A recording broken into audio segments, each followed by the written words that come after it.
Hey, what's up, everybody? True Boxing here. Thank you for coming back to Get Hit with the Truth.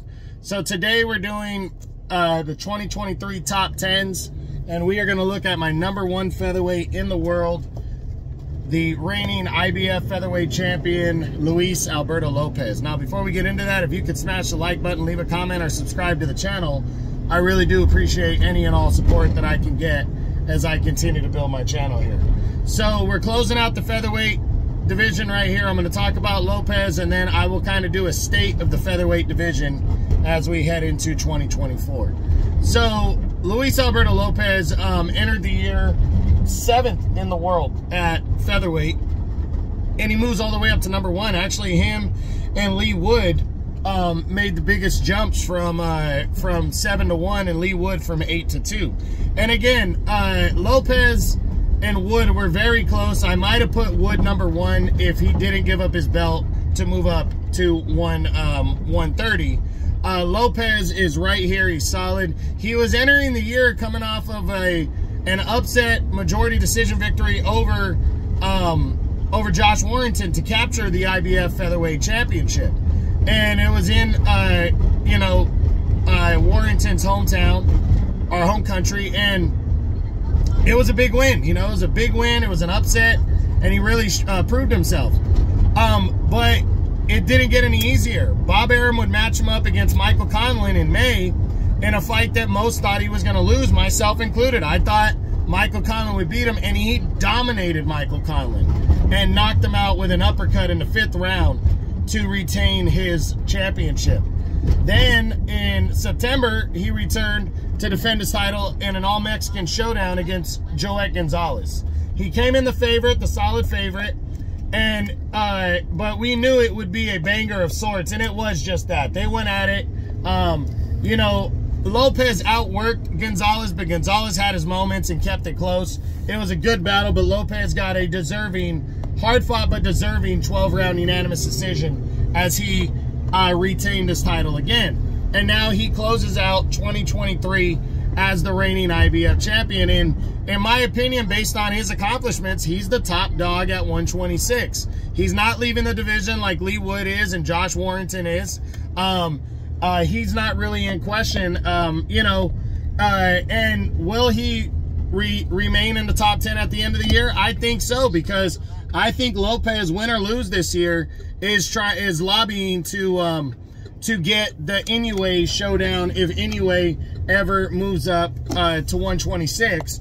And I think Inoue can do that at any moment. He can move up to 126 after one defense at 122 of the undisputed title. He can move up after a couple. It just depends on what happens in 2024. But Lopez already has his next fight signed. He's making a mandatory defense of his belt against Japanese contender Raya Abe, who defeated Kiko Martinez, the former champion, in 2023. So Lopez, that fight's taking place in early March, and Lopez is going for broke. Now, I honestly think if Lopez beats Abe, which I'm picking him to beat Abe, I think Lopez is going to be up against it, because I do believe that being a mandatory fight, I believe Bob Arum's going to match him up with the winner of Kolmatov and Ray Ford. If Kolmatov wins, especially because Kolmatov's a top-ranked guy. So Lopez is going to face some stiff competition in 2024, but he's down for that. He wants to retain and be the top dog in the division, and he's used to playing the underdog. And as the favorite, he was able to pull off the win over Gonzalez as well. So Luis Alberto Lopez had a pleasantly surprising and successful year, coming in the underdog, defeating Michael Conlan, and then coming in the favorite and being able to defeat Joet Gonzalez as well. So a good year for him. Congrats to him on remaining the IBF champion. So now the state of the 126-pound featherweight division is, this is a division that really still kind of in flux. There's guys moving out just like last year. You got Lee Wood. You got Josh Warrington, in my opinion, likely heading out of the division. Brandon Figueroa and Ray Vargas are going to settle their score to make a claim at the top, for the top of the division. Rafael Espinosa and Robeisy Ramirez are going to likely be throwing down against each other, trying to make their climb towards the top. And then you got contender Nick Ball. You got Joet Gonzalez still banging around. And then you got just guys waiting to jump in to the mix like Kolmatov.